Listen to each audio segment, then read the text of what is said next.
అవి ఉంటేనే ఆ రైతు పెట్టే నామినేషన్ వ్యాలిడ్ అవుతుంది. అవి లేకపోతే ఆ నామినేషన్ ఇన్వాలిడ్ అంటే చెల్లదు. ఇది ప్రభుత్వం పెట్టిన నిబంధన, తెలుగుదేశం ప్రభుత్వం పెట్టిన నిబంధన ఇది.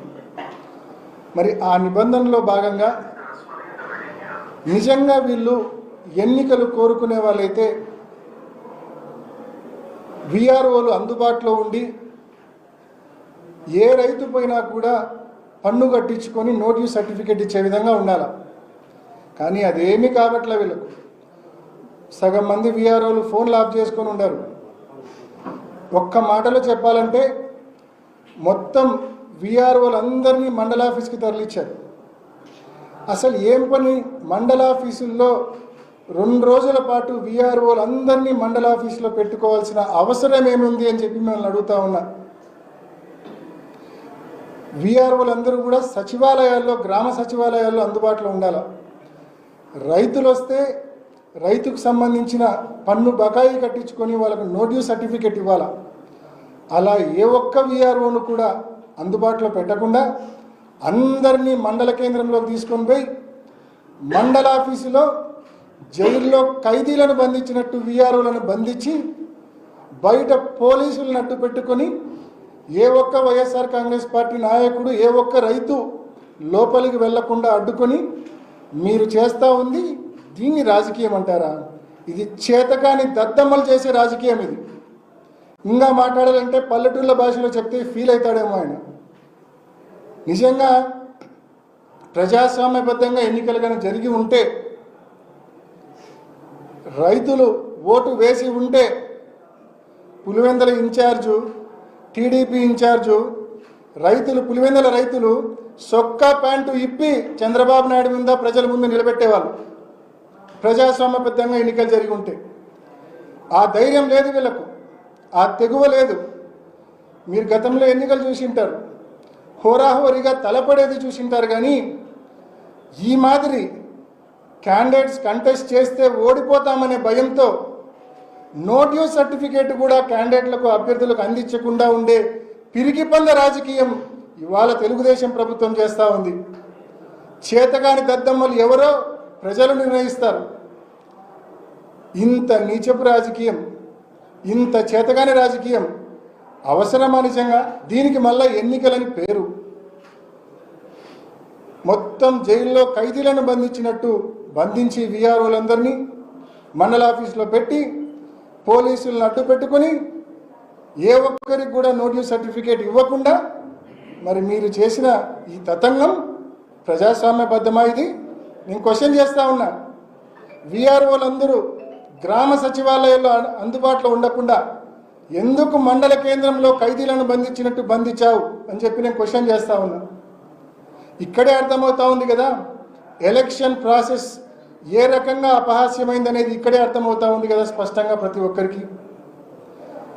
13 నిన్న ఉదయాన్నే కవరేజ్ చేయడానికి వచ్చిన మీడియా వాళ్ళని సైతం మీడియా వాళ్ళపైన కూడా దాడి చేశారు.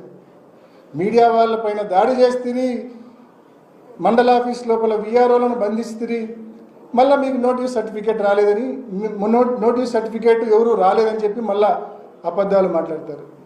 సిగ్గు ఉండాలా, మాట్లాడితే కొంచెమైనా నిజాయితీ ఉండాలా, నిజం ఉండాలా. మరి ఈ మాదిరి తప్పుడు రాజకీయాలు, ఈ మాదిరి చేతగానే రాజకీయాలు చేస్తున్న నువ్వు ఈరోజు ఊరిలో నీ ఆఫీస్లో కూర్చొని ప్రగల్భాలు పలుకుతూ ఉన్నావు. నిజంగా ఎన్నికలు జరిగి ఉంటే రైతులు, మీ ప్రభుత్వం ఏం చేసిందని రైతులు మీకు ఓటేస్తారా? ఏం చేసింది మీ ప్రభుత్వం? ఎన్నికలప్పుడు ప్రతి రైతుకు 20,000 రూపాయలు డబ్బిస్తా అన్నావు. 7 మాసాలైంది, ఒక్క రూపాయి ఒక్క రైతుకి ఇప్పటిదాకా ఇచ్చిన దాఖలాలు లేవు. ఉచిత పంటల బీమా ఉండేది, ఇప్పుడు ప్రీమియం కట్టించుకుంటున్నావు. మీ ప్రభుత్వం వస్తే ఈ క్రాప్ విధానం తీసేస్తా అన్నావు, ఇప్పుడు అదే ఈ క్రాప్ విధానం నువ్వు ఫాలో అవుతా ఉన్నావు. ఈరోజు పంటల గిట్టుబాటు ధరల పరిస్థితి ఏంది? పక్క జిల్లాలో ధాన్యం పరిస్థితి ఏంది? మరి ప్రతి చోట అట్టర్ ఫెయిల్యూర్ మీరు. మరి అట్టర్ ఫెయిల్యూర్ కాబట్టే రైతులు వచ్చి స్వయంగా ఓట్లు వేస్తే మీ బండారం బయటపడుతుంది. కాబట్టి భయంతో, చేతగానితనంతో వైఎస్ఆర్ కాంగ్రెస్ పార్టీ మద్దతుదారులకు, రైతులకు నోటీస్ సర్టిఫికేట్ అందించకుండా వాళ్ళు ఎలక్షన్లో కంటెస్ట్ చేయకుండా అడ్డుకున్న దద్దమ్మవు నువ్వు ఈరోజు వచ్చి మాట్లాడుతూ ఉన్నావు. 1978 నుంచి రాజకీయాలు, మరి ఈరోజు ఆయన వచ్చి పెకిలించాడంట, కూకుటి వేలతో పెకిలించాడంట. మొహం అద్దంలో చూసుకో ఒకసారి. ఎలక్షన్ నువ్వు ఏ రకంగా చేసినావో నీ ఒక్కడికే తెలుసు అనుకుంటున్నావేమో. పులివెందుల్లో ఉన్న ప్రజలు, రైతులు, వైఎస్ఆర్ కాంగ్రెస్ పార్టీ నాయకులు ప్రతి ఒక్కరు కూడా గమనించారు నువ్వు ఎన్నికలు ఏ పద్ధతిలో చేశావు. ఇంకా చెప్పాలంటే పక్కనున్న జమలమడుగు నియోజకవర్గం ఉంది. జమలమడుగు నియోజకవర్గంలో రామసుబ్బారెడ్డి గారు, సుధీర్ రెడ్డి గారు కూడా సిన్సియర్గా నీటి సంఘం ఎన్నికల కోసం పనిచేశారు. మరి అక్కడ కూడా మీరు చూస్తే నిన్న ఒక వీడియో ఫుటేజ్ కూడా రోజంతా సర్క్యులేట్ అయింది. వీఆర్ఓలందరినీ ఒక వెహికల్లో ఎక్కించుకొని మరి తీసుకొని పోయి దేవగుడిలో ఉదయం నుంచి రాత్రి దాకా పెట్టుకున్నారు. నిన్న ఉదయం నుంచి రాత్రి వరకు మరి వీఆర్ఓలందరినీ దేవగుడిలో బంధించిన మాట వాస్తవమా కాదా? మరి ఇవి కదా దద్దమ్మ రాజకీయాలు, చేతగాని రాజకీయాలు. ఎక్కడ వీఆర్ఓలు గ్రామ కార్యాలయాల్లో అందుబాటులో ఉంటే ఎక్కడ నోటీస్ సర్టిఫికేట్ రైతులకు ఇస్తారో, ఎక్కడ పోటీ వస్తుందో, పోటీ వస్తే ఓడిపోతామనే భయం ఇది కాదా అని చెప్పి అడుగుతా ఉన్నా నేను. ఇవన్నీ తప్పించుకోవడం కోసం కన్వీనియంట్గా వీఆర్ఓలందరినీ జైల్లో ఖైదీలను బంధించినట్టు బంధించి నోటీస్ సర్టిఫికేట్